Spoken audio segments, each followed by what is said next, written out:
Sounded like you said shit.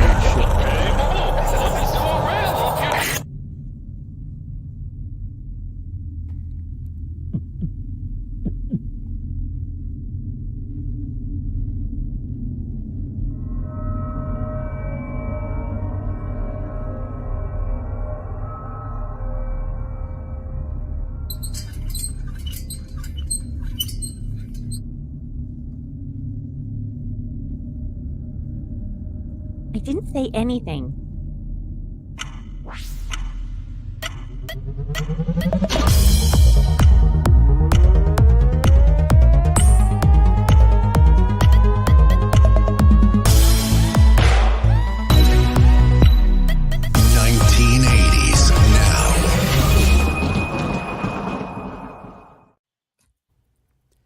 Hey, welcome back to another episode of 1980s Now, a weekly examination of the importance of 1980s pop culture and its influence today. Hey, my name's Will, and joining me, as always, are my friends and co-hosts, Kat and John. Hey, guys. Hi, guys. Hi, Kat. No teasing today. Got it. Kat told me before the show, Will, she's unteasable today, and therefore, I'm going to stand in and make sure you don't tease her. Yeah, wait a second. Does that mean she is not in the mood to be teased, or is that a challenge? That's what I was just thinking, like unteasable. Right? Yeah. That makes it sound like you can say, well, we'll see about that. Exactly. That's what I was thinking. That was not a give it your best shot challenge, no. Checking my audio volume on the StreamYard here, because I always feel like I come out really low. You guys, I don't remember. Do you have yours on automatically adjust? We tell you to turn that off. When I have it on whatever we decided to put it on, but I don't know what that was. I think I just jacked mine up to 1. Mine is automatically adjust because you must have told me to do that. All right, I'm going to do that then. Yeah. Because you always sound good and loud, and I always sound really quiet. Oh. All right. Okay. The chat. Steve says the chat has been warned. That's about it. There you go. Not Thank challenged, you. Warned. Yes. Thank you, Steve. No, it's okay. It's okay. I'm. You can tease. It's okay. I'm ready. All right, let's think now. Well, good. Right, okay, sure. All right. Instead of teasing Kat, on today's show, we're going to talk about a number of things, all leading up to discussing the Last Starfighter video game that we never got, but we were promised it. And you may not remember why or how we were promised it, but we were. We'll talk about that. Because it turns out, just like so many films we're talking about this year, it's the 40th anniversary of The Last Starfighter, which premiered on July 13th, 1984. And had all the makings of a blockbuster. On paper, and even on film. There's no reason this movie should not have been a smashing success, but it wasn't, alas. Until, like many of the films we talk about, it was on video and HBO and became a cult classic. Which I think is now just a euphemism for we don't have to pay the people that made it as much as we would have if it were a success in the movie theater. That's code for maybe it'll be better later. Yeah. Anyway, before that, though, we're going to chat about current news stories related to 1980s media, including there's even more 80s nostalgia coming to Dungeons and Dragons. The glass blocks are back.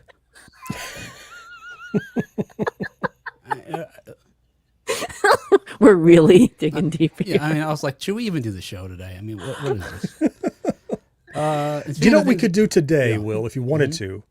We could do a weekly examination of 1980s pop culture and its importance today. Yeah. Just because I didn't hear you say that, I thought I would. Oh, yeah. No, I did say it. Did he say it? Did you? Yeah, I did. Did you? I did. But did you? I did. Oh, I'd stop. Okay. Come on, everybody in the chat. Will, come on. I am unteasable today, so don't mess with me. Oh, okay. It's 2-on-1 now. And finally, we're going to talk about, speaking of things we never got, unlike the Last Starfighter video game, which I really, really wanted to play, we're going to talk about the Beverly Hills Cop TV show that never aired. Because, of course, just a few days ago on July 3rd, Beverly Hills Cop, 4, sort of, I guess. Axel F premiered on Netflix. Yeah. Right. So we're going to talk about things that never happened, almost Yes. like this episode. Kat, yes, that's brilliant. Yes, that's 100% true. You're right. So we'll throw that in there too. Hey, before we get started though, speaking of Last Starfighter, a quick announcement. Hey, keep an ear open for, because I'm hoping this episode's going to be long enough that I don't have to tag anything on. Hey, later this week, listen for my chat with Lance Guest. You know, just a couple of weeks ago, I spoke with the screenwriter for The Last Starfighter, Jonathan Betchel, who confirmed for us. Well, first he told us the story of how Last Starfighter came to be, how he, you know, with, I don't want to say without trying, but in a short order, he went from, you know, not even being interested in writing screenplays to having Hollywood clamoring for his first screenplay, The Last Starfighter. But he also confirmed for us that he is moving forward with a sequel after finally untangling all the rights to the film. So then, I most recently now spoke with Lance Guest, the star of the film. Of course, played Alex Rogan, who gets to play the video game, at least in the movie that we just talked about. And of course, it turns out to be a recruitment tool for a planet that's in distress because they're being attacked by an enemy. There you go. So listen for that. He's a really cool dude. So laid back and regular guy. And we should get to meet him in a couple of months, right? Yes. Because the stars of The Last Starfighter will be present. Right.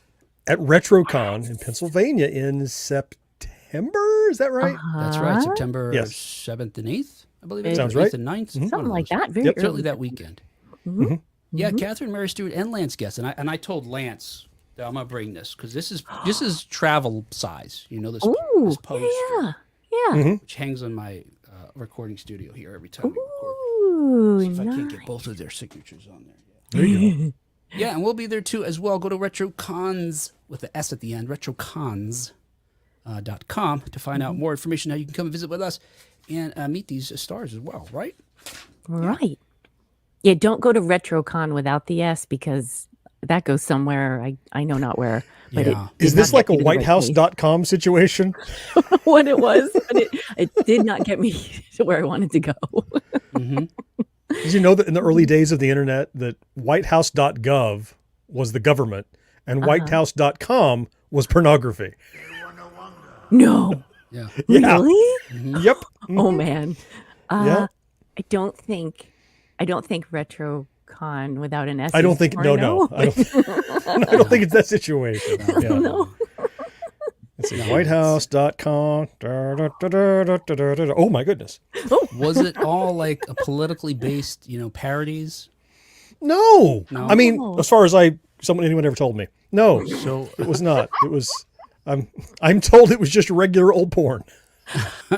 So they were just trying to take advantage of the assumption traffic. that a lot you would You got it. Okay. Wouldn't know the difference. And people were still learning what the three letters, suffix meant. And so people just defaulted to com everywhere they went. Yes. And that was the wrong way to default in that case. It's kind of funny to think back on that, right? I mean, because it was so important at the beginning. That com was going to be for commercial, net was going to be for, nonprofits, and edu was going to be. Now they ran out of space, essentially, so they came up with a bunch of other suffixes. Extra ones. Yes. Brandon says he remembers the White House site debacle threw off lot of kids trying to research U.S. government projects. Bring your research to a screeching halt. Yeah. For about 8 minutes. What do you? I'm just imagining a lot of parents, furiously calling teachers and. What did you assign my child? Yeah. All right, hey, I think we filled our porn quota for the summer. I think so. So I'm going to end that conversation there. Actually, in June, as of June, we did, but we already filled it. Yep. Surplus. So, to avoid having to pay any additional porn content, let's get started on 1980s news. You know what? I wanted to mention this thing, and I don't know where I did with it. Now, whatever. Oh. let me think for a second here. Mm-hmm. So I can be thorough. I don't need to be Think away. Okay. Hang on. Mm-hmm. Okay. Do we need to fill? Right, It's going to be for a minute. Hey, so it's just a test now. Okay. Hey, if you remember, just a short time ago, we spoke about how our new friends over at Dice Dungeon. Dice Dungeon? Dungeon Dice. Shit, this is what I wanted to look up. Oh, no. Screwing it up. Let me look this up here. No, wait. It's called Amazon. I knew it was. No. Don't go to Amazon.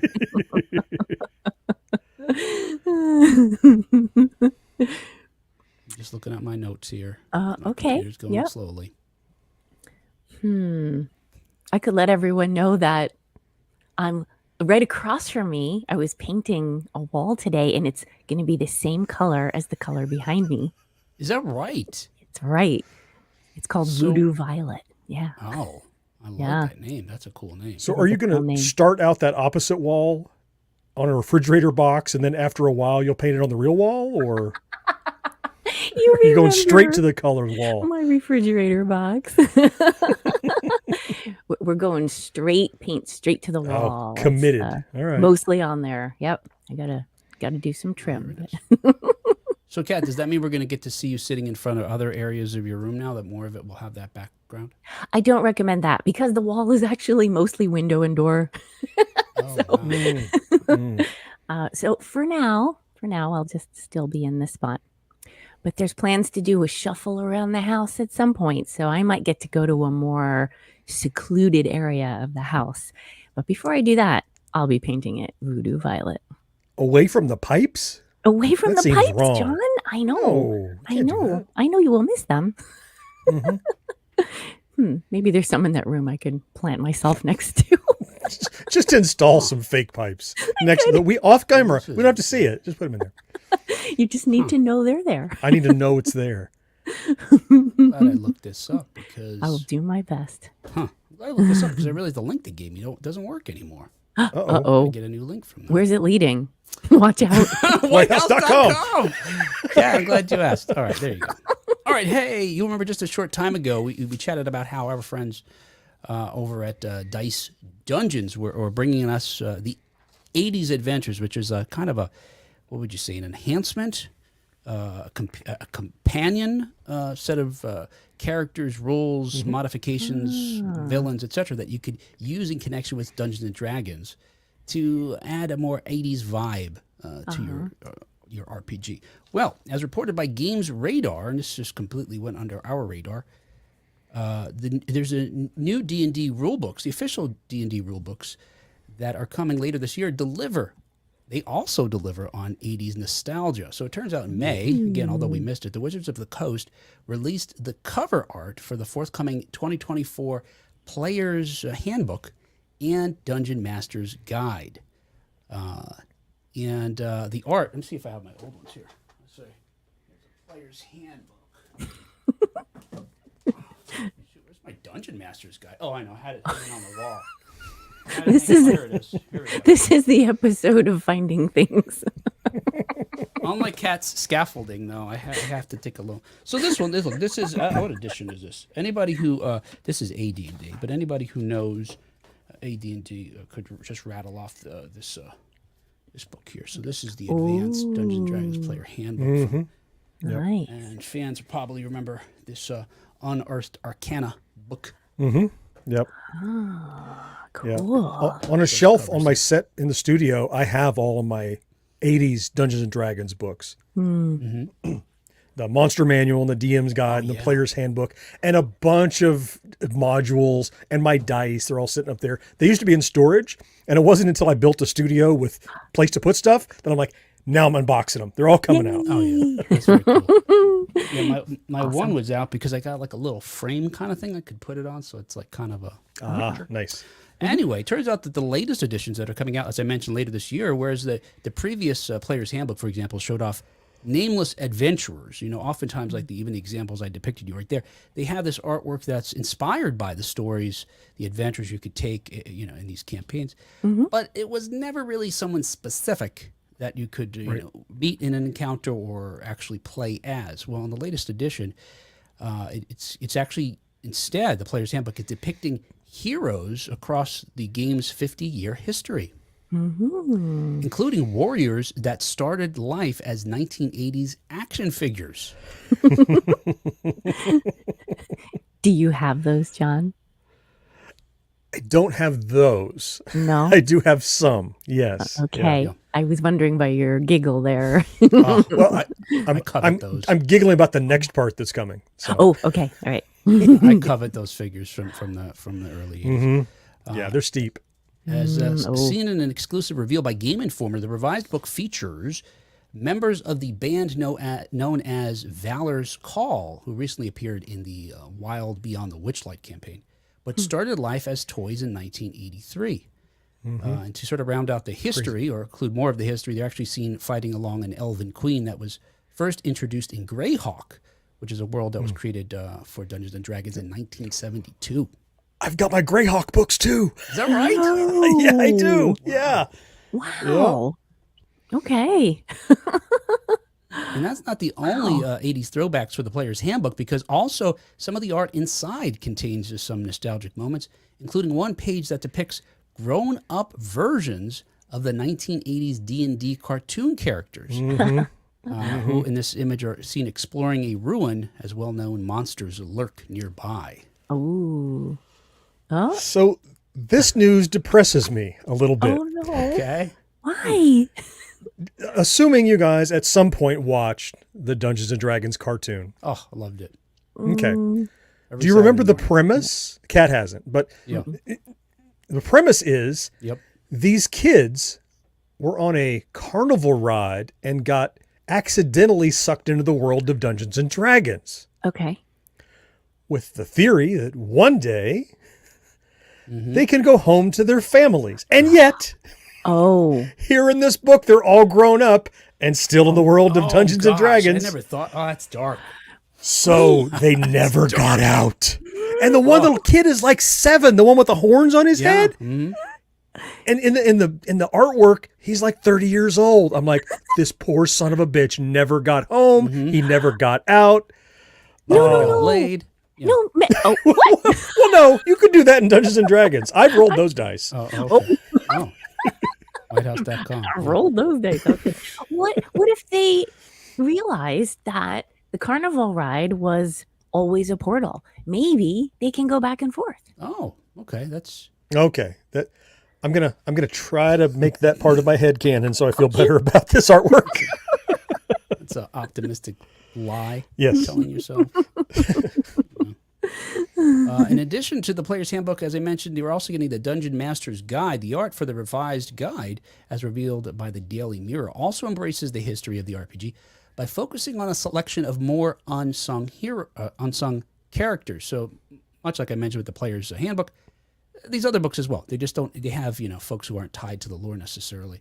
But instead of featuring the most iconic villains of the game, the new Dungeon Master's Guide cover art kicks it old school as well, with Venger, who was we're just talking about, is actually the villain from the 1980s D&D cartoon. Oh. And furthering the nostalgia, the single-horned Archmage appears alongside, I'm going to say Skyla. I'll be honest, I don't know how to say it, but I think that's it. Skyla and Warduke, who are two minor villains who were introduced in the first edition of the game. The covers were created by artist Tyler Jacobson, who's a longtime Dungeons and Dragons illustrator. Now, Kat also shared with us this video of this YouTuber who channel's called The Character Sheet, talking about these covers, and it's clearly a young person. Yes, he's so down on the olds, isn't he? It seems ungrateful to me. Like, this is why you have this shit, because of old people, dude.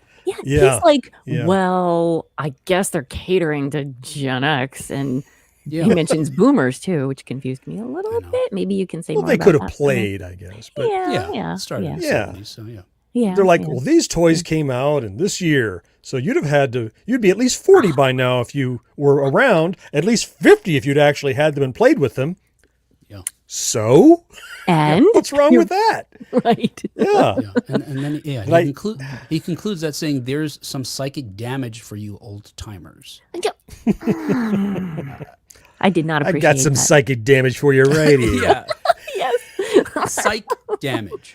Yes. +2 throat punch. I mean, I know how old I am, and I know what I played as a kid, so there's no harm Right. done there. No, no. Yeah, and even as he suggests, well, I guess they're catering to these older generations, he says that it will, quote, impact the millions of players who weren't born when these characters were associated with D&D, end quote. Really? Is that a problem? I'm calling major shenanigan bullshit on this. Yeah. Uh-huh. Up until now, the characters were nebulous, unnamed nobodies. So if they are now characters that you don't know, they're still nebulous, unnamed nobodies to you. Yeah. You're just upset they didn't pander to your generation's characters. Yeah. There's no harm if they're not anybody you recognize, because for decades, the people on the covers and the artwork, as you said, Will, they were just inspirational or aspirational characters that you might play or might encounter. So just because, you young punks don't know who these people are, just pretend they're nobodies like you used to think they all were anyway. Should be no Right. impact. Yeah. Good point. Good point. Yeah. I had a point to make too, and I don't remember it. So Oh. let's look at the comments. Karen says, wasn't one of them voiced by Don Most from Happy Days? I like how Yep. she says Don Most and not Donnie Most. Oh. Yeah, that's Very right. close personal friends. Well, he's older now. He's Don. Yeah, he does go by Don now at the conventions. It's Yeah. true. Marcus says his parents should have avoided rolling those dice. Oh. Snake eyes. Hey, if you're a player and you're interested in getting your hands on these books, they'll be available. The Player's Handbook will be available in September, and the Dungeon Master's Guide will be available in November. All right. Oh, I gotta Yeah, get mine are I still gotta get fun. my party back together. What was that, John? Said mine are still fine. I don't need the new ones. Yeah. My 30 plus, 40 plus year Yeah, old you books. could, right. Sounds like you're I can set. still play with it. Oh, Yep. yeah. In other 1980s news, according to the Washington quotes. Post, the glass blocks of the 1980s bathrooms are back. I have a confession to make. Oh, let's hear it. I didn't know they ever left. Oh, from Florida. Yes. Yep. Wow. Okay. Is that the state My bird? master bathroom has a wall of glass blocks. No And I'm like, shit. Oh, that's of cool. course I do. That's Yeah, awesome. absolutely. I love that. Awesome. They're so pretty. I didn't even put a curtain over them. I just leave them raw because you can see the sun coming through, and when it's dark out, it's you just see the lights got a rim around the glass. It's beautiful. Yeah. Huh. It Well, then- sounds I wasn't aware they were out of fashion though, and I was very gauche in my house. Well, then you're poised to then really respond to some of the comments that they make here in the Washington Post. yeah.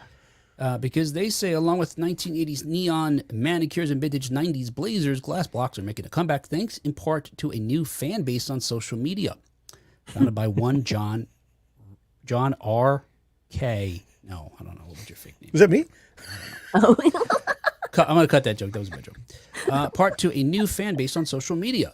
One Instagram reel showcasing several types of the retro building material has racked up more than 5 million views. That's what I'm doing wrong. It features cross-hatched blocks, frosted blocks, and fluted blocks, underscoring the fact that the latest iterations aren't always quite what you remember from your aunt's gaudy apartment or John's master bathroom. Oh, zing! Ow! Ow! Now, according to the Washington Post, they have more than just good looks going for them, and they provide us with these reasons that what they refer to as the glass block renaissance, making sense. The first one, privacy and light. Yep. A very good reason the glass blocks come to be associated with luxury in the 80s and 90s bathrooms. They let in natural light without exposing inhabitants to the outside world. Look, that's true, right? I mean, I've been in people's homes that have those in their bathrooms. And I want to say one of them was like maybe it separated the shower even from the. Sure. okay. I've seen that too. I didn't. I still feel like naked in there. Like, sure, I look like I'm pixelated now, Right. Yeah. but I don't feel any more Well, or less vulnerable More or private. exposed. here's the thing, Will. As long as you're just showering, it'll be fine. Your silhouette will just be okay. But if you're in there overusing the conditioner, probably they'll be able to see what's going on through the glass blocks. Oh my goodness. Yeah, there you go. That's the real thing that I'm worried about. But yeah, and I saw in some of these images, these folks are using these glass blocks for an exterior wall. Right. And, like in the bedroom. No. Yeah. I don't want any. I would keep the lights off all the time, and I'd have curtains over the glass block wall, defeating the purpose of it. I could see, in that picture, I could see make out a chair pretty easily. Yeah. Yeah, you can see silhouettes, like you said, like pixely. Yeah, it's blurry. But yeah, like you could see a human figure doing something, walking or whatever you might be doing on the other side of those glass blocks. But it's anonymous, unless I guess they know you're there. In which case, they know who it is. I don't know. Yeah. Wouldn't it be enough? Like, let's say you have a neighbor that you know they've seen your flesh-colored square boxes, moving about. I don't know. I don't know. Send them a bill. Yeah, I mean, I can't use a urinal in a public restroom if there's another guy in the whole row of them. It doesn't matter how close he is. And some weirdos come right up to you, even though there's a bunch of empty ones. Like, what are you go down there? But so can I share with you? Can we use the same one? It's busy over here. Just spread your legs a little longer. I'm a shorter fellow. A little wider. I'm a shorter We call that threading the needle. Let's conserve space, water, something. Single flush. Yeah, ready? 3, 2, 1. That's the future of conservation. Our next Olympic event, synchronized urination. Yeah. I don't agree with that. Another thing they say is affordability, which might be true. It says the cost for an individual project is highly variable, but the architects that they interviewed said that it's an affordable option. And they give this example. They said that a glass block wall with labor and installation would typically cost about $30 to $40 per square foot. By comparison, a traditional glass wall would run closer to $100 per square foot. You know how much sheetrock costs? Right. And few 2x4s. Yeah. I mean, come on.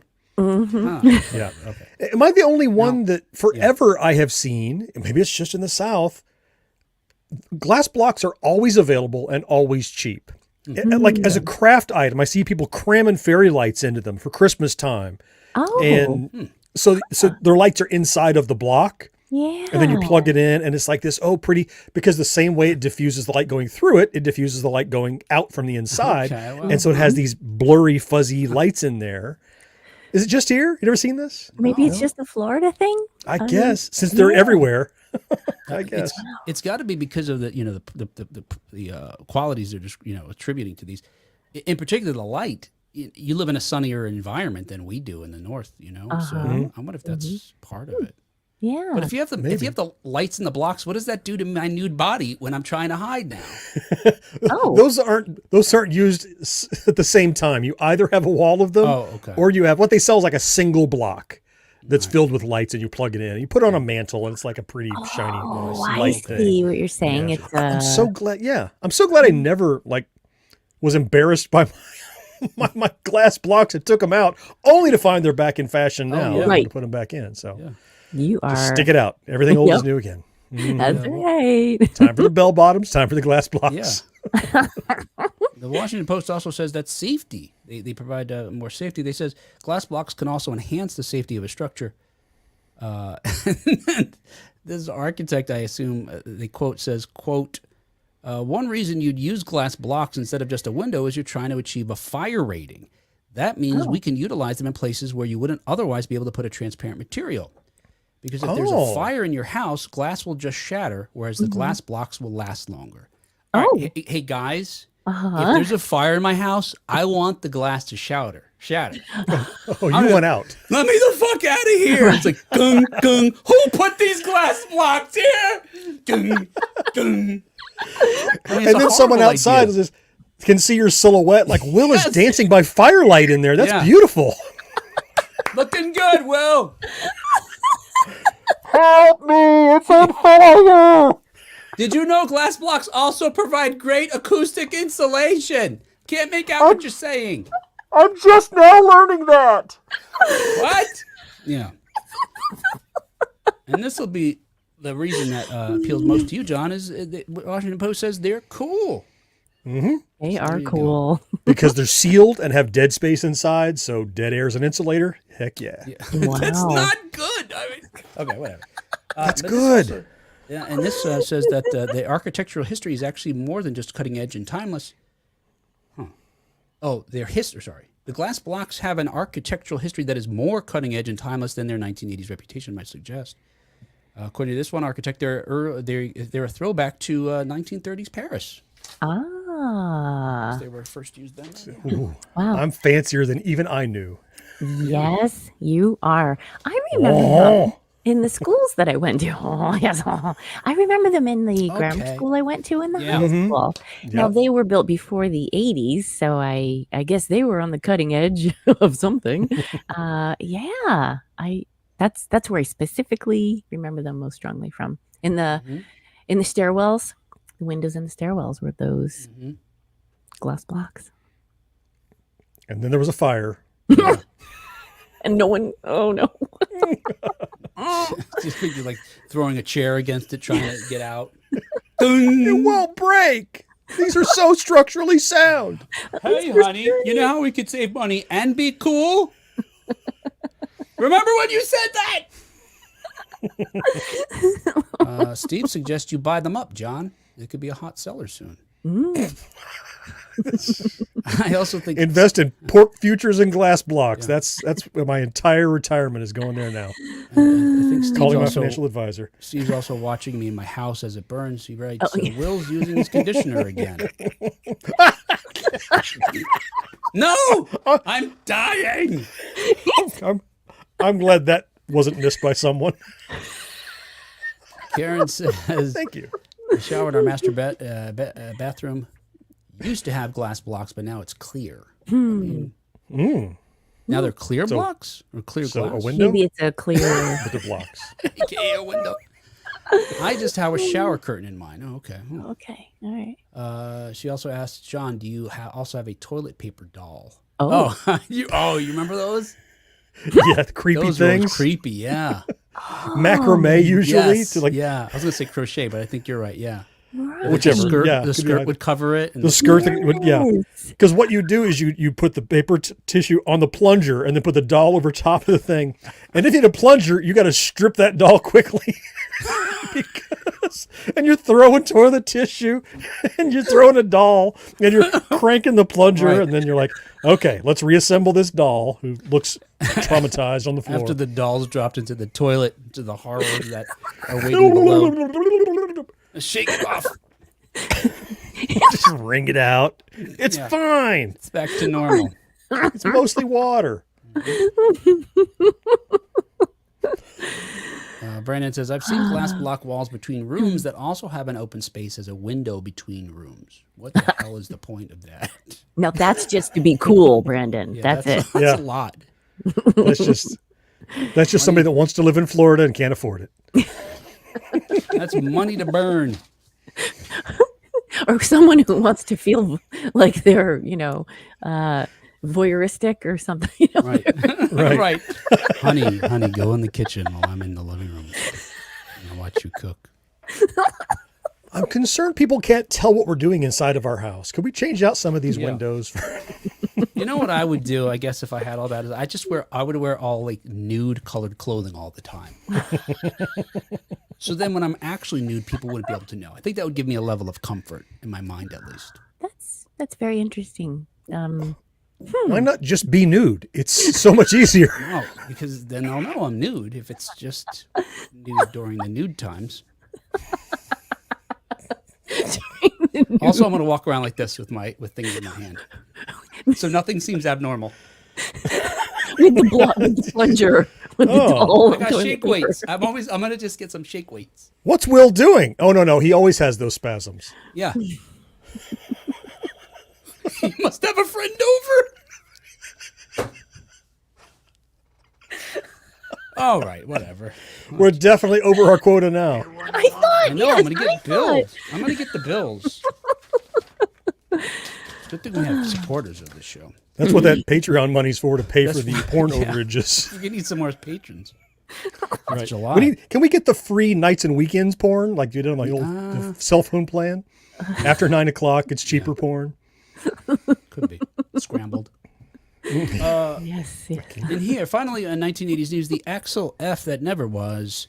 So, as I mentioned earlier, Brandon says Will's shaking those dungeon dice. Yes, I'm just playing D&D. I'm shaking those dice. I'm gonna get lucky tonight. I'm rolling those dice. Rolling a Come 20. on. So as I mentioned up top, Beverly Hills Cop Axel F premiered on Netflix on July 3rd, returning Eddie Murphy's fish out of Detroit detective to the screen 30 years after his last disastrous outing. Now, That was 3.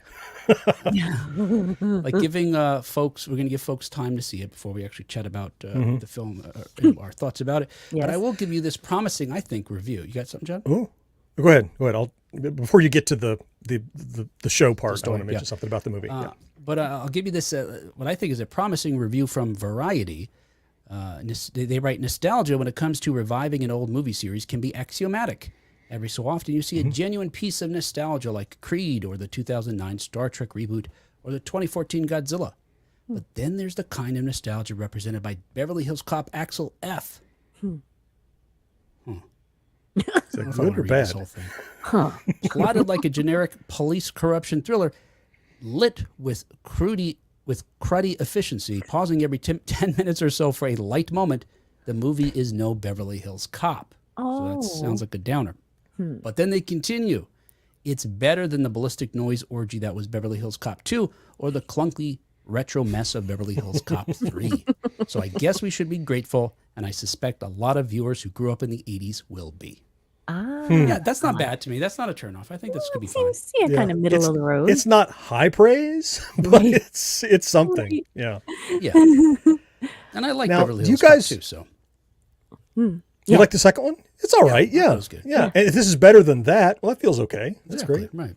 Do you guys remember when you first heard the term prequel? For me, it might have been The Phantom Menace. Like maybe I never heard of the term prequel. I believe that was Maybe it. that came around then. The concept of we're going to do a sequel that happened in the past. Yeah, I might say it was Temple of Doom because I do remember. Really? Okay. talked about All right. this. I hadn't heard it, so Yeah. that's fair. Right. Whatever. But in one of the articles, I don't think it was the one we were talking about here, but in one of the articles I read, I think they coined a new term for sequels that happen way, way, way past the last one to intentionally invoke nostalgia. Have you seen this new term? I can't wait to hear So, it. no. No? I think it's brilliant. It's a lega-sequel. Lega Oh, sequel. Okay. Legacy-quel. Cool. Yeah. And I'm like, Yes. that's Top Gun Maverick. Right. That's Axel F. That's coming the number 2 America. That's the latest Ghostbusters out, maybe, kind of, I guess, a sequel that is so far past that it's really a nostalgia trap that also is a movie. I like that. I'm using it. Legacy sequel. I think it's great. Yeah. Legacy sequel. All right. I like it. And you know what? In what it sort of suggests, I'm for it. I'm okay with that. To the extent that you've talked about, John, the best sequels are ones that are continuations that they're tied to the old, but they can advance it, bring in some new folks. That's fine. Yeah. So Yeah. I don't know if the new term. Did they make it up for this movie? I don't know, but I like it. Yeah. It's Ghostbusters Afterlife, I guess, too, right? That's sort of I think. Yeah, probably. I think so. Sure. Yep. Yeah. So in 1989, when Eddie Murphy was asked about a third installment for the film franchise, Murphy told the Rolling Stone, quote, "There's no reason to do it. How often can you have Axel Foley talk fast and get into a place he doesn't belong? Paramount ain't going to write me a check as big as I want to do something like that. In fact, if I do a Cop 3, you can safely say, ooh, he must have got a lot of money." Well, in 1994, we did in fact get Beverly Hills Cop 3, which was inexplicably directed by John Landis, who's known for sort of broad comedy, or certainly broader comedy than Beverly Hills Cop was. Yep. But it was written by Steven D'Souza. If you remember Steven D'Souza? Uh, I don't remember. I always remind you of this guy, and you guys don't remember until I tell you this. Yes. He was in that game we played of all the interconnected worlds, TV and movies. He connected a bunch of them. Okay. Because he's the screenwriter of Die Hard. Oh, okay. And he wrote some other films and TV shows that wound up being tied together because of a fictional country he created and so on and so forth. Okay. Anyway, so he wrote the ring a bell. screenplay. And he actually originally penned Beverly Hills Cop 3 to be like Die Hard at a theme park. And if you've seen the film, it is set in a theme park.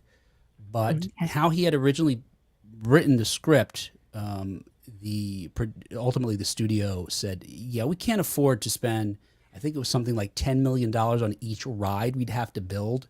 Whoa. To serve the purposes of the plot as you've written. Right. Easier as a book. Or script. And as a side note, Murphy received $15 million for reprising his role. Wow. That reminds me of in our last episode, you played a clip where Eddie Murphy said, I didn't like the script, or I can't believe they showed me that script. But then we checked and I said, when do we start? Yes. Yeah, you're right, Kat. And he said at the time he was whoring himself artistically or something like that. Sure, And that was for $1 million. So right. I guess he's able to negotiate higher rates in the 90s. By the 2000s, enough time had passed, or so the studios believed, that Paramount pivoted the franchise from the movie theaters to the new widescreen TVs that were starting to pop up in our living rooms in the beginning of the 21st century. With Murphy uninterested in bringing the franchise to television, show producers decided to center the show around Axel's son, Aaron Foley, who was to be played by Brandon T. Jackson. You've probably seen him in the first incarnation of the Percy Jackson films. He was in Tropic Thunder. Okay. He's a good actor. He's certainly fun. He is. Yeah. Well, this TV show wound up at CBS, and it had quite a creative pedigree. It was to be produced by Sean Ryan, who created The Shield. Certainly a wonderful and successful dramatic police procedural. And the pilot was directed by Barry Sonnenfeld, who, among the many films he directed, included the Men in Black films. And to establish the series as legitimate continuation of the film, which was super important, Ryan and Sonnenfeld actually talked Eddie Murphy into reprising his role as Axel in the pilot episode. Oh, okay. But what the producers hoped would be their pièce de résistance turned out to be more of a coup de grace. Because as Murphy explained to IndieWire in 2019, the test audiences were thrilled to see him in the pilot. But as soon as he disappeared from the screen, they weren't interested. Oh, man. And the problem was that Murphy had no interest in being in any other episode. According to Murphy, quote, "The studio thought I was going to be in this show because the lead was my son. And they'd said, and you're going to pop in every now and then. And I was like, I ain't popping in shit." Again, unless he's paid enough, we've established, but probably not. Okay. If you want to check it out, it's not terrible. It's fine, really. But Eddie Murphy pops in 45 minutes into the hour-long show, and he's in it for the remaining 12 minutes or whatever's left. Oh, okay. But it's good, and Brandon T. Jackson is definitely fine as his son and all that. Yeah, I watched. It's on YouTube, as you said. There's a link to it, and you can go and watch. And it feels like a humorous. It feels like Beverly Hills Cop. It feels like a tongue-in-cheek, but cop drama going on in the background. And his son definitely has. It's written like Axel, so it's the snarkiness. There's a scene where he's talking to this, mega billionaire guy in his office, and he has a Donkey Kong machine. And I think the term is basically, I'm going to play Donkey Kong one more time, and before I get done entering my initials, you better give me information I can use. Oh, yes. It's very kind of irreverent to other people, and he's just trying to get results in a snarky kind of way. It felt like Beverly Hills Cop to me. As you said, probably having Murphy in it reminded people he wasn't in it the rest of the time was the problem. Just having him not there would have been better. Right. That's what I'm wondering is if it could have stood on its own and been enjoyed. I felt like it could. But then once people felt the the absence of Murphy, they just gave up on it. Oh. Yeah.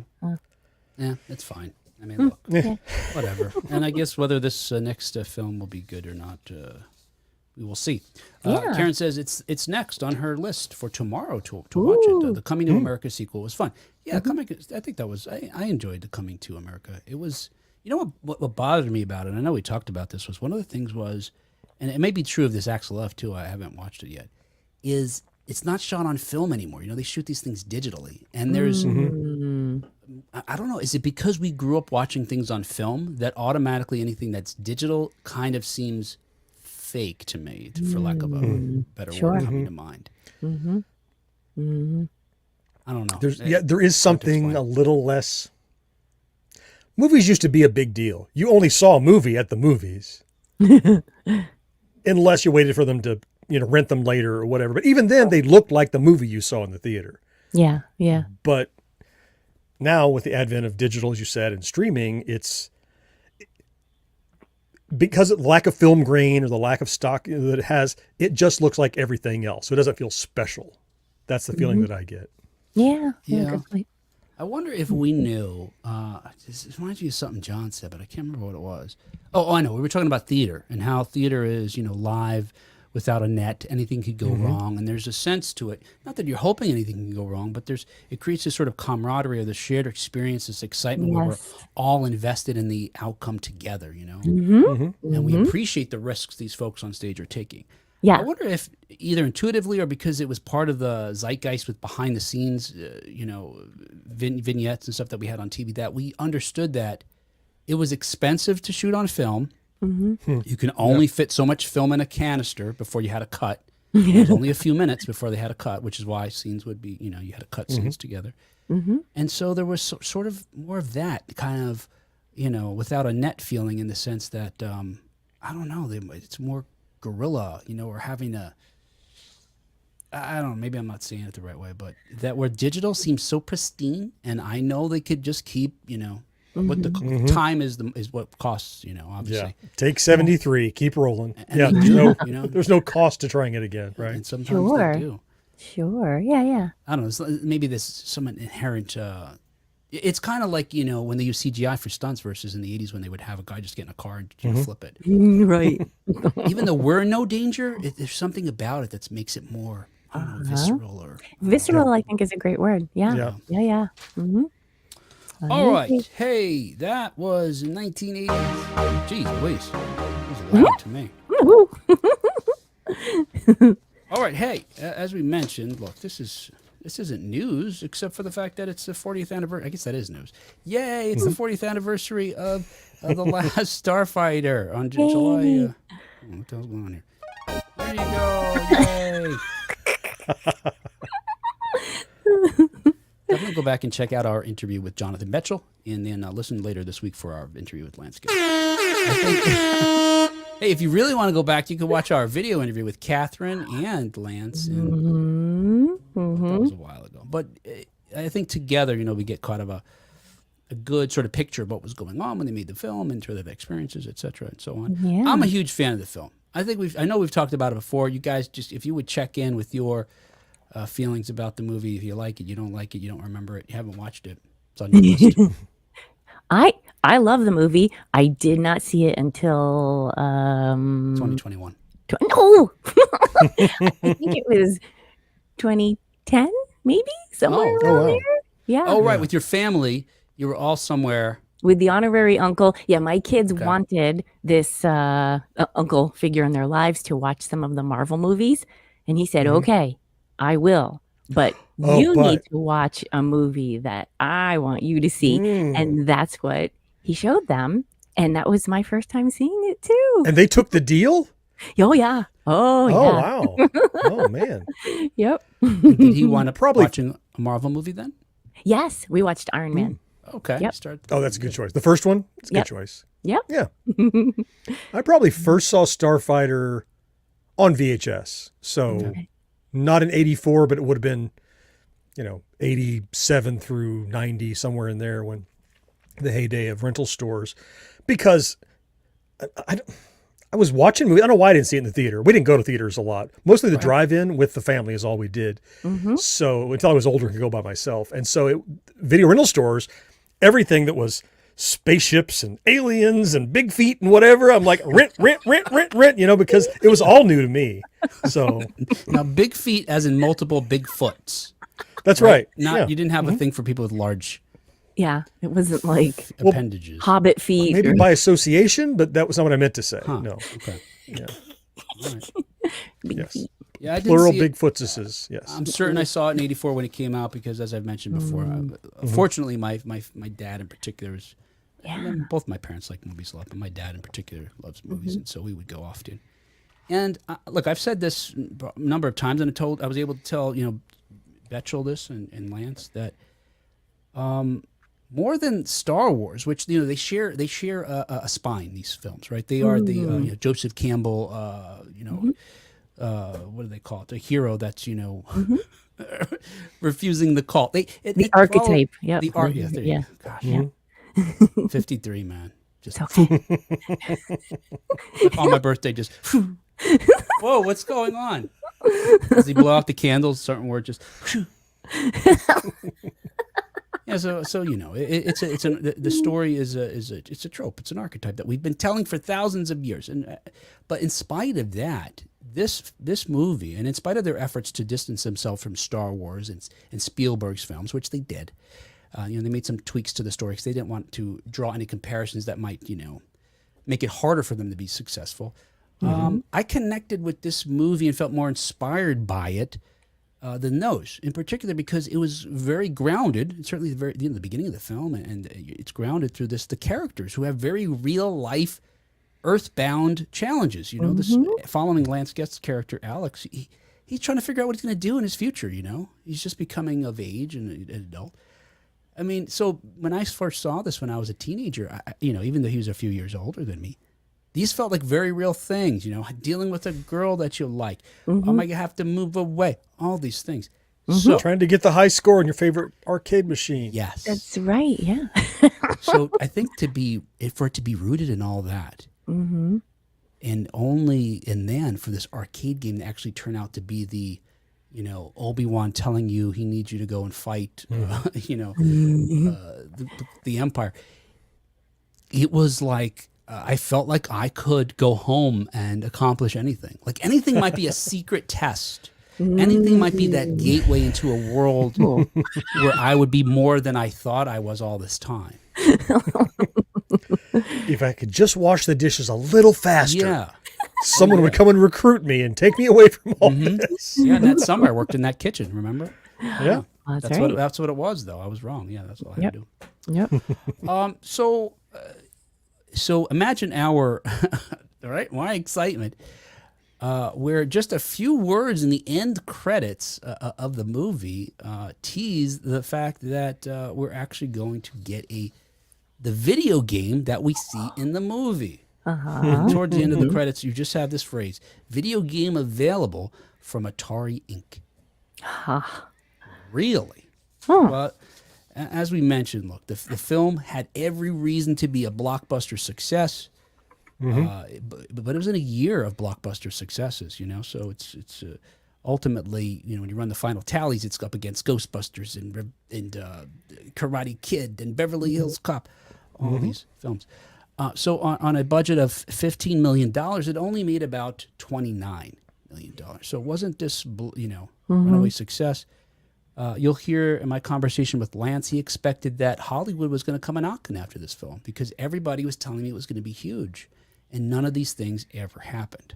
And among the many things that never happened was this arcade game from Atari. And if anybody was going to pull it off, it was going to be Atari, right? Because they already had dominated the arcades, including and the consoles at home with the Atari 2600 that was introduced in the late 1970s. And the home computers by then, too. And home to computers, right. Yep. And one of the things that Atari did with its games that were different than, what would you say, sprite-based games, John, I guess, was they had vector-based games. Mm-hmm. Yeah, a lot of that. And all you have to do is imagine the Star Wars arcade game or its successor, Empire Strikes Back, or Tempest. Tempest. Battlezone, sure. Tempest. Yep. That by just drawing a line, I don't even know technologically how this works, but by drawing lines, instead of just having like shaded areas of shape, let's say flat shape, they were able to create objects in three-dimensional space. Mm. And so the fact that this company was the one that was going to make this game thrilling. Now, I'll admit I didn't know all this back then, but I know this now. And I knew that we were possibly supposed to get this game. But anyway, so they were, and if you remember in the movie itself, they show some scenes from the game. Sure. But they were created, in particular, just for those scenes. They were rendered to play on the monitor in the machine, because at the time computers simply could not make a game look that good in real time. So they had to kind of fudge it. Gotcha. Right. Okay. Yeah. So among its, like, the film itself had at the time cutting edge graphics for the in-game or in movie space battles. Then they had to do something cutting edge for this, this game that didn't yet exist. Right? But Atari figured out how to do it. And it turns out that, let's see, can I jump back to this again? Let's see. And so, let's see. So, and what they did was they leveraged, the technology that they had already built. The Star Wars game, for example, was already successful. So all they were going to do was another aim a reticule at something, reticle at something, and shoot things. And where am I going to go here? Here it is. So it was going to be like that in that sense, but whereas Star Wars and those other games I mentioned use these vectors, they were going to use fully rendered polygons, which, again, these are just words maybe, but it was going to approximate what we saw in the movie itself. So the shorthand of that, Cat, is like, so vector games look like a wireframe, skinny, bright color lines on a black background. Yeah. Whereas filled polygons, like flat surfaces, are filled in. You draw the triangle and then you fill it in, and you fill it in, and they're different colors and shades. So it has that, I don't know, money for nothing video look. Yep. Yes. That is shaded polygon animation. So that look is what the Starfighter, which is pretty much what it looked like in Alex's cabinet.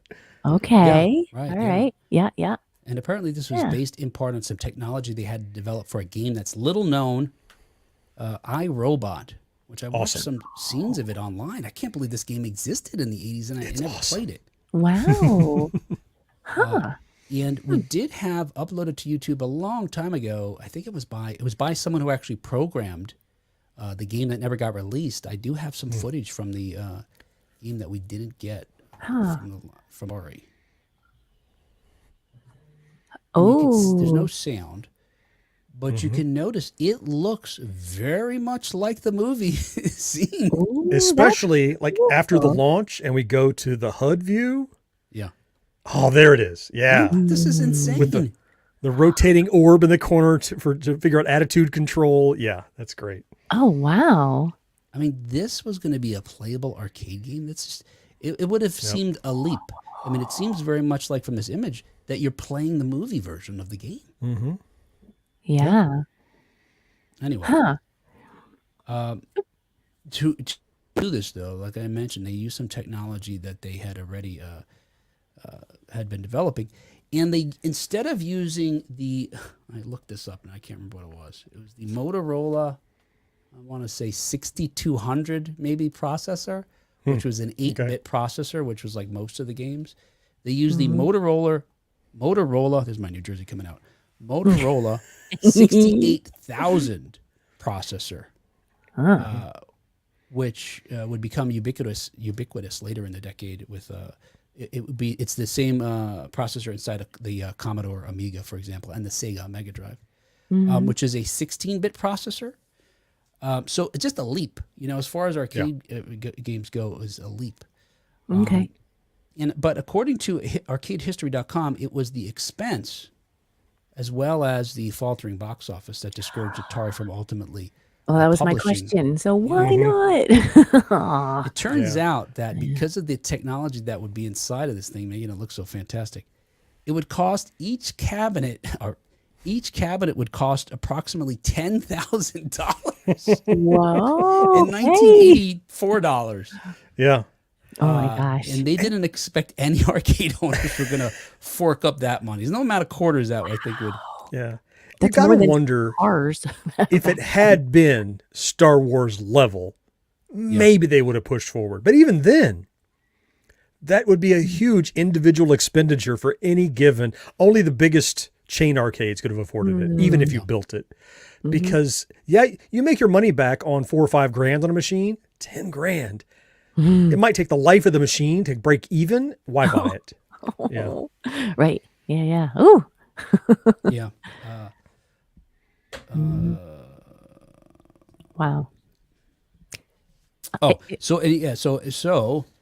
with the game having been 75% complete by the time the film, sort of faltered at the box office, the plug was abruptly pulled. Oh. Now, here's the good news. It turns out that even though we didn't get the original, a studio called Rogue Synapse created a faithful remake of the Last Starfighter's laser blasting action, and you could download it for free. It's playable on PCs. It is. Just got to Google Rogue Synapse to find it. But Those you're gonna guys have to build your own arcade cabinet if you want to play it like they did in the. Yeah. You can play it on your computer, but it's not the same. Yeah. Yeah. Yeah. That group Rogue Synapse, that's their thing, is making fictional games real. They made Space Paranoids from Tron. Oh. You can download and play Space Paranoids too. That was never a real game, but they wanted it to be real. And several other games like Death Race, that's notoriously difficult to emulate. They made a realistic version of that you can download and play for free. Look, these are IPs they don't own, so they make them and give them away. But they do great versions. That's cool. And no one's apparently suing them, which is even better. If they charged a penny, maybe. Sometimes doesn't even require that, but Yeah. Yeah, I downloaded it. I was disappointed I couldn't play it on my Mac. Oh yeah, you need a real computer, not a Mac. That's true. Well, the arcade machine wasn't even the only version that got benched. Is that right? Well, Atari had the arcade machine rights. They actually had, back then, if you watch the Tetris movie, like you might have learned some of these, like you get the rights to port this to consoles. You bought the rights to port this to computers. You got the right to port this to handhelds. It was all different licenses. Atari had them all. Wow. They bought the whole ball of wax. And unlike the cost problem of the arcade machine, they had two games based on the Last Starfighter in development. One for the Atari 2600 that you mentioned. Yeah. And one for the Atari home computers. But then 1983 happened. And the video game crash of North America, Jack Tramiel came in and purchased Atari. He halted production on everything. Now, as a computer owner, I didn't know that because there was an early build of the Last Starfighter for home computers released. And when I pirated it, I just thought it was legitimate. Wow. So I did play that game, but years later, Atari resurrected both of those games. They changed the computer game to be Star Raiders 2. They just branded it with their own IP. And the 2600 game was abandonware. They didn't even know who wrote it. There was a pseudonym that someone named Solaris, like their handle that wrote it. They resurrected that game and released it as Solaris. That's what they call it. Like in 89 or so when they were running the 2600 Junior. So those saw the light of day, but not really. They got rebranded, but they never got Last Starfighter releases. That would have been fun as a kid to play. Yeah. Yeah, I wonder if we can finally get a sequel to this movie. Maybe we could actually get Maybe we'll get some real games. You can imagine it's got to be so cheap now to build that game. Right. To do that technology to make it look that way would be no problem now. We have more on our phone now. I mean, you could. Exactly. Oh man. But here's the thing. here's the thing. In the sequel, that's certainly not the game anyone's going to be playing. True. Oh, okay. It'll be something else entirely. If, in fact, they are recruiting someone else. You almost want to follow that. Oh, well, the game is a sword in the stone. Maybe it's a computer game or it's a mobile phone game or something crazy like that. But whatever, if there is a game in the sequel, it's going to happen these days because it's no longer cost prohibitive and there's no longer a video game crash. Video games are a huge, huge, huge moneymaker, bigger than the box office, honestly, than the theaters themselves. So we'll finally get, and maybe they'll go back and give us the games they didn't give us before. Yeah, good point. Oh, you remind me, John. I had some ideas for the sequel.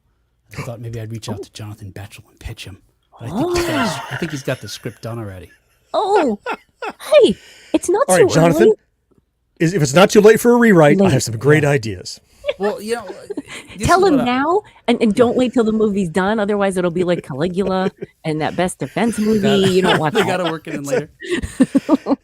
It all centers around a rap group and some breakers. Yeah. How did you know? Oh, I know. Get out of my 'Cause that's- head. That's what's in your head. Yeah. Well, I was since I know he will never probably take me seriously on this. Lay it on us. Or maybe he would. I don't know. We had a good chat. Yeah. About 10 minutes of which I had to cut out because he was like, we can't put this on the air. That's the part I want to hear now. Here's the tropey thing, right? Like I was thinking, all right, so Alex is in it, right? Because we know that he wants Lance Guest and Catherine Mary Stewart to be in it again, and they want to do it. And he joked that if he waits any longer, it's going to be their grandkids who are the next starfighters and not their adult children. Yes. But what if Alex at the end of the movie, he goes off with Maggie, right? But maybe they do come back and they have kids, and then Alex goes off again. And so it's like his father's abandoned the Earth. And maybe he's got two kids. Like one kid goes with him and his wife and becomes a starfighter. And the other kid stays on Earth while Earth goes to shit because people don't believe in climate change and all this other shit. Ooh, So he's pissed at his father going off to fight someone else's battle while our Earth is just going to shit. So the father has to fight maybe like one last battle before deciding to come back to Earth and helping out. Yeah. Save the planet with a death burst. Death Yes, I'm going to put you out of your misery. Death Blossom. The blossom. Except they're shooting ozone bombs that replenish Life Blossom. Get some. That's what you should do behind the glass blocks, Will. Just flail around. That's what I'm always doing. but in the nude bodysuit. Yes, Don't be my really nude- nude. Yes. Yes. It's going to be one of those full ones too, where the face comes over. Oh. Yeah. You can picture it now. Don't. No, that's the point. I don't want anybody to picture it. Brandon says the video footage of the game looks like what could have been a lower level and SNES game. Yeah. Karen says, when is the Oregon Trail movie coming out? Oh. Ha-ha. They might as well. I think it died of dysentery, Karen. Snake bite. There we go. All right. Hey, that was a show. Maybe we'll put our name on it even. I don't know. We'll see. We ought to. Well, that show, this show, is It was brought going to to be you. this or no show. I mean, This was brought to you thanks in part to our early wait, maybe they don't want their adopters. names on it. Karen, All right. is it okay?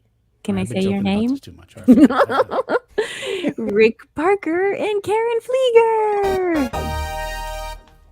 And thank you especially to our Secret of Our Success Level Patreon supporters, Matt Marino, John Henderson, Brandon Greer, Marcus Taylor, Tony Great, and Nick Guillory. Yeah. Thank you so much, guys, for helping support this nonsense. Because, look, we do the easy part, which is just talking about bullshit for an hour. You guys helping us do the hard part, which is paying for it to get it out there so other folks can hear it. And you proudly let us say your names every week, so that's fantastic. If you'd like to be a part of that group of fine folks and be acknowledged every week by this bunch of wackos here, please go to patreon.com/1980s now to find out how you can do that. Quite honestly, you could also join for free to see what you get anyway. Just to see what you're missing. Yeah, right now I have it all turned on so folks can see. Well, Yeah, thank you, that's everyone. Yeah. that. So I'm gonna go right now and watch Beverly Hills Cop. Axel F. Oh. Yeah. Oh, we didn't say goodbye to the show yet. All right. Hey, okay, hey. Next time we're hoping there'll be more substantive news. unless discussions about John's master bathroom. When we talk to you next time. I didn't know what we was did. Remember? come out of your mouth there. That was last part. About John's which part? Oh, I You said master. master John's master bathroom. bathroom. No one would suspect Kat is the one who, on a percentage level, drags us into the gutter more than the two of us. Yeah. For sure.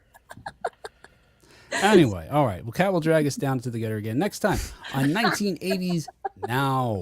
Until next time. Glass blocks are back, baby. I told you, honey. It's a matter of You time. wanted to knock them out. One fire, and now you want glass blocks gone. Yeah. Just because that was the only thing left standing. Yeah, have a great 4th, Brandon and Karen. Thank you. Yeah, thanks, guys, for joining us as always. Hopefully, everybody's getting a long weekend. Not me. Not you. That's okay. I work for myself, so it's not so bad. Yeah, John's got a lot going on too. A lot of exciting stuff. lot. Keep your eyes open. Yes. It's your own kind of fireworks. Yes. Yeah. Yeah. John's working himself silly. It's time for it. Do or die. Yeah, I was saying, yeah, we're gonna go watch Beverly Hills Cop now. I would love to. I asked Kimberly. What are you gonna do? If we can get off the Not show watch soon enough, early tonight, can we go watch it? Maybe. Will you do the block dance? Oh. Then we can watch it. It's a look. I'm doing walk like an Egyptian in the shake weights.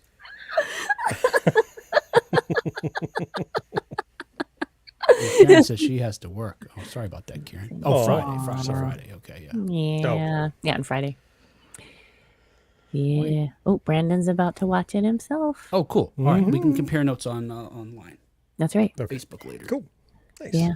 All right, get it, kitties. Everybody have a good holiday. We will chat with you next week. Bye-bye. See you guys. Bye, everyone. See ya.